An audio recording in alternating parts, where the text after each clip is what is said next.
그런 것 때문일까요? 최근에 국민의힘에서는 극우 성향의 전광훈 목사와 이제는 결별을 해야 된다, 이런 목소리가 계속 커지고 있는데요. 영상 보고 이야기 조금 이따가 나눠보기로 하고요. 먼저 얘기부터 좀 나눠보도록 하겠습니다. 최수영 의원님, 황교안 전 총리에 이어서 홍준표 시장, 하태경 의원까지 지금 가세해서 전광훈 전 목사랑은 이제 결별을 해야 된다라고 계속 목소리를 내고 있습니다. 결국 최근에 좀 당 지지율도 지지부진하고 이딴 지도부의 실언들도 나오고 있고 뭐 이런 연유에서라고 봐야 될까요? 그렇죠. 김재원 최고위원이 뭐라고 했습니까? 본인이 전광훈 목사를 그렇게 칭송하지 않았습니까? 예. 그래서 지금 굉장히 또 본인도 사과하고 당도 굉장히 좀 곤란한 지경에 빠졌는데 저는 이 점은 이제 분명히 해야 된다고 봅니다. 그러니까 전광훈 목사가 2010년 그러니까 2020년 그러니까 조국 사태 때 이른바 우파의 집결, 우리가 그걸 아스팔트 우파라 그러죠.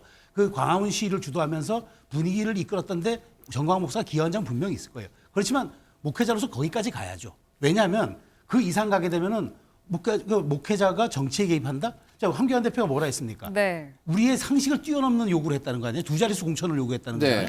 아니 정당에 그것도 그 보수의 어떤 주류의 정당을 어떻게 그 목사 한 분이 자기 사람을 두 자릿수를 심어달라고 부탁을 예. 합니까? 그거는 상계에 벗어난 말이죠. 네. 그래서 황교안 대표가 어쨌든 겨절을 했고 그 이로써 전 황교안 대표의 지적이 전 적절하다고 보는데 예. 도대체 그 전광훈 목사에게 그런 몇만 명의 그 선거 감시단을 붙여달라고 했더니 예. 고작 온 게 21명이더라. 예. 난 그때 그래서 전 목사의 실체를 알았다 이렇게 얘기를 했는데 지금도 저는 그래서 지금 전광훈 목사가 입당식이 당원이 많다라고 주장하는데 저는 이거 전수조사 한번 해볼 필요 있다고 봅니다. 예. 왜냐하면 우리 현재 저 선거법상 당적은 이중당적 가져도 돼요. 예. 그래서 지금 자유통일당인가요? 전광훈 목사랑 전광훈 목사가 하는 그 당에 이중당적을 국민의힘에 가진 사람들이 많다고 지금 얘기들이 많아요. 그럼 전 전수조사 한번 해가지고 예. 이 실체를 한번 규명할 필요도 있다. 예. 그 세력이 얼마나 될까요? 꽤 저는 많다고도 저는 하는데. 과대 표집됐다고 생각해요. 그러니까 부필려졌 거라고 생각을 해요. 그래서 네. 정말 막상 이게 실체 조사를 해보면은 어쩌면은 정광훈 목사의 그 말하자면 본인이 그렇게 얘기하는 자기의 영향력이 과대 포장돼 있을 수 있다는 것도 나올 수도 있고 네. 그걸 계기로 해서 당이 우리가 중도로 나아가기 위해서는 어느 정도 우리의 당원들도 정비할 필요가 있다라는 메시지를 또 보낼 수 있는 추가 효과도 있는 거기 때문에 네. 저는 그 부분에 대해서 당에서는 이제 손절 얘기만 말로만 할 것이 아니라 네. 좀 구체적인 액션이 나와줘야지. 왜냐하면 그 제가 말씀드린 중도나 한 30~40%의 국민들은 스윙 보터들이거든요. 언제나 이게 사안에 따라서 정치 상황에 따라서 표를 달리해주는 분들입니다. 네. 그렇기 때문에 이분들의 마음을 사기 위해서는 명확히 우리가 변화하고 있다는 메시지를 네. 발신해야만 저는 그 마음을 얻어올 수 있을 거라 생각합니다. 네. 사실 정치 현안을 다루는 과정에서 소수의 조직화된 이익 집단이 침묵하는 대중들의 전체 이익을 침해하는 경우가 굉장히 많잖아요. 박찬원 의원님은 이제 한국 정치 오랫동안 연구하셨을 테니까 이런 전광훈 목사 수준의 이 역사 인식과 상황 인식을 가진 사람들이 보수 정당에서 이렇게 큰 목소리를 내는 게 결국에는 이 건전한 보수 정당의 이 확장성을 저해하는 아주 좀 좋지 않은 작용을 하지 않을까 걱정하는 사람들도 많잖아요. 그렇죠. 사실은 국민의힘이 지난 총선 때 대패한 이유 중에 하나가 예. 이 소위 태극기 부대, 극우라고 분류되는 태극기 부대와 결별하지 못했기 때문이다. 당시 그런 분석이 굉장히 많았습니다. 그런데 그래서 이후에 비대위가 들어서고 김종인 위원장이 들어오면서 태극기 부대와의 결별이 사실상 이루어졌는데 네. 이후에 소위 대선을 치르고 전당대회를 치르는 이 일련의 과정 속에서 네. 다시 극우가 어떻게 보면은 국민의힘 내에 방향타를 쥐게 됐다. 그러다 보니까 그들의 표가 현실적으로 보였습니다. 네. 그 표에 의해서 지도부에 입성하신 최고위원 한 분이 완전히 전광훈 목사한테 예. 충성을 맹세하는 그런 듯한 발언들을 내놓고 있으니 그러면 이제 당이 그러면은 중심을 잡아야 되는데 사실은 그 전당대회의 전대 룰을 바꾼 게 당이거든요. 예. 그러니까 이번 전당대회가 지난 1년 동안의 낮은 지지율에 대한 반성과 쇄신, 그래서 중도로 나가기 위한 전당대회였느냐? 네. 아니면 소수의 극우를 안고서라도 소위 공천권을 장악하기 위한 어떤 그 말 그대로의 권력 투쟁이었느냐? 예. 권력 투쟁이었다라면은 지금 토사구팽 들어간 거죠. 전대를 바꿔서 100% 당원 투표를 했으니까 네. 그 100% 당원 투표에 똘똘 뭉쳐 있는 몇만 명의 표가 굉장히 중요했고 그것이 캐스팅 보드가 돼서 어떻게 보면 1차에서 당대표 된 거 아닙니까? 예. 근데 이제 와가지고 한 달 만에 그 사람들 쳐낸다 그러면은 그게 쉽게 쳐내지겠냐라는 거예요. 네. 즉 이제까지의 전대가 그다음에 전대 룰을 바꾼 거 거기에부터 원인이 있다. 네. 그러니까 지금 국민의힘이 최근 4년 사이에 부침이 너무 심해요. 그러니까 우로 갔다가 또 다시 좌로 갔다가 다시 지금 또 우로 가 있는 거거든요. 이거를 갖다가 이번 총선에 또 이제 좌로 얼마만큼 옮길 수 있느냐 이 부분인데 근데 문제는 연포당 실제로 해야 됩니다. 김기현 대표. 네. 예. 소위 천하용인이라든지 당내의 쓴소리를 심평 변호사 같은 분들 그런 쓴소리를 받아들여야 되는데 네. 지금 국힘이 그런 분위기가 아니에요. 오히려 심평 변호사한테 쓴소리를 내뱉잖아요. 예. 알지도 못하면서 떠든다고. 이래가지고 국민의힘이 과연 균형감 있는 그런 보수 건전한 보수로 날 수 있겠느냐 네. 우려하는 시각이 높을 수밖에 없는 거죠. 우리가 나비 효과라고 하나의 변화가 뭐 이제 엄청나게 큰 우리가 예상하지 못했던 그 기폭제가 돼서 우리에게 다가오는 문제들이 있잖아요. 그러니까 이번에도 전당대회 룰을 100% 전당 당원의 투표를 맡긴다고 하면서 중간 지대에 있는 뭐 민심과 중도 진영에 대한 마음을 좀 헤아리는데 좀 부족했던 것 아니냐. 혹시 그런 가능성들이 이제 현실화되는 거 아니냐. 이렇게 걱정하는 사람들도 많은 것 같고요.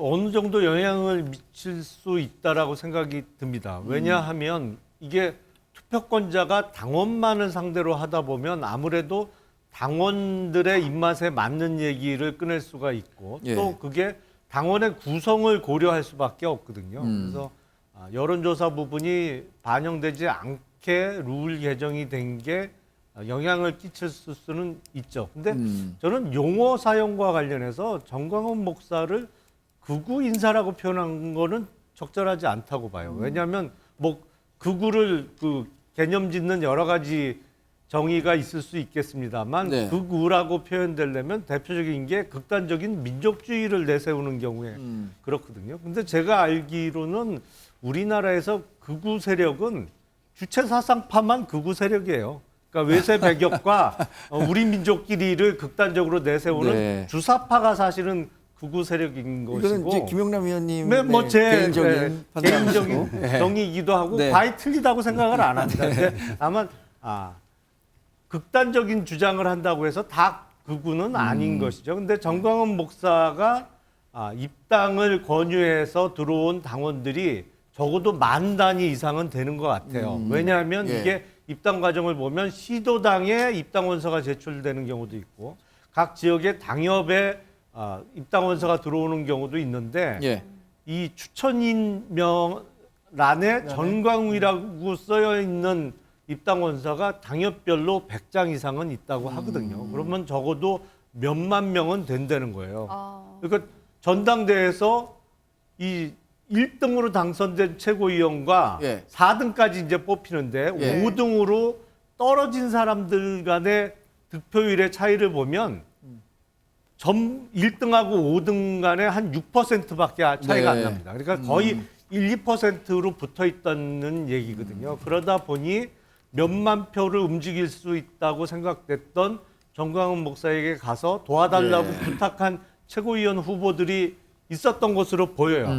근데 그것도 바람직하지 않지만 전당대회에 당선되고 나서도 이렇게 노골적으로 예. 공개적으로 뭐 잘 보이려고 하는 발언을 하는 거는 더 바람직하지 네. 않죠. 그래서 이제는 당 지도부가 앞서서 완전히 관계를 끊는 절연하는 자세를 확실히 보여줘야 될 때가 온 것 같습니다. 예. 사실 민주당도 이 강성 지지층과의 이 관계와 예. 관련해서 자유롭지는 못할 것 같은데 어떻게 최근에 당직 개편이나 뭐 이런 것들로 어느 정도 정리가 됐다고 보시나요? 어떻게? 전혀 다른 사안을 붙이셔가지고 제가 좀 당황을 했는데 글쎄요, 이제 지금 저희 당내 분위기는 당직 개편을 상당히 큰 폭으로 했죠. 예. 사실 최고위원도 지명주 최고위원도 호남 출신으로 바꾸고 이제 정책위장이랄지 전략기획위원장 다 총선 1년 남았지 않습니까? 예. 여야 마찬가지로 이런 주요 보직에 계신 당직자들은 총선 과정에서 정책이 됐든 전략이 됐든 상당히 영향력을 줄 수 있고 이렇게 주요 역할을 하실 수 있는 분들입니다. 이분들을 당 대표가 상당히 탕평할 수 있는, 예. 통합할 수 있는 인선을 한 건 분명합니다. 네. 그래가지고 그 뒤에도 물론 뭐 모든 게 싫다고 하시는 몇 분 빼고는 이제 그런 목소리는 줄어들었고, 이제 말씀하신 대로 우리 앵커 말씀하신 이제 강성 지지층, 이제 저희 같은 경우는 이제 정광훈 목사하고는 조금은 다릅니다. 여기는 이제 뭐 우리가 아마 최현아 앵커가 물어본 건 개혁의 딸이라고 하는 개딸 네, 그런 것 같습니다. 뭐 이런 사람들이 목소리를 크게 내니까 그게 네. 또 민주당을 이제 운영하는 데 있어서 그 사람들의 목소리가 또 과잉 대표되는 건 아닌가라는 측면에서 저희들은 일단 그거를 가지고 이제 대표를 좋아하거나 이제 어떤 팬덤 현상이 있는데 이분들이 많이 자발적으로 입당을 했고 지금 정강원 목사처럼 전 목사를 추종한 어떤 교회 세력들이 단체로 두는 그런 것들이 아니고 개혁의 딸들이랑 개딸이라고 하는 이제 지지 세력들은 전국 각지에서, 그리고 사실 명확히 따져보면요, 여성분들도 많이 계시지만 남성도 많습니다.